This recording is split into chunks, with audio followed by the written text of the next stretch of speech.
One side லவ்வா இருக்கிறவங்க உங்க பர்சன் உங்களை பத்தி என்ன நினைக்கிறாங்க அப்படின்னு தெரிஞ்சுக்கணுமா? ஸோ இந்த வீடியோல பார்க்கலாம். மறக்காம வீடியோவை லைக் பண்ணிட்டு ஃபாலோ பண்ணிக்கோங்க.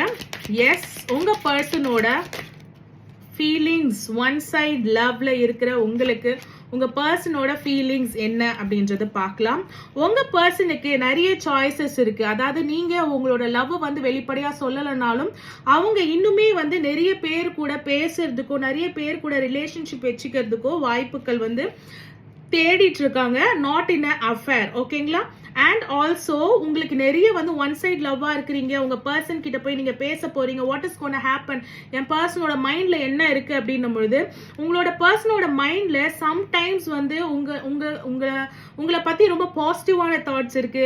சம்டைம்ஸ் உங்களை பத்தி ரொம்ப நெகட்டிவான தாட்ஸ் இருக்கு. ஓ, இந்த பர்சன் வேண்டாம், இந்த பர்சன் வந்து ரொம்ப கண்ட்ரோல்டா இருப்பாங்க, லவ்ல வந்து ரொம்ப கிளைம் பண்ணுவாங்க, லவ் பண்ண மாட்டாங்க, லவ் டார்ச்சர் பண்ணுவாங்க அப்படின்னு சொல்லிட்டு உங்க மேல ஃபீலிங்ஸ் இருந்தாலும் அவங்க ரொம்ப கண்ட்ரோல்டா இருக்காங்க. உங்க மேல ஃபீலிங்ஸ் இருந்தாலும் மத்தவங்க மேலயும் அவங்களுக்கு பார்வை வந்து சிதறுது. தேங்க்யூ ஃபார் வாட்சிங். பை.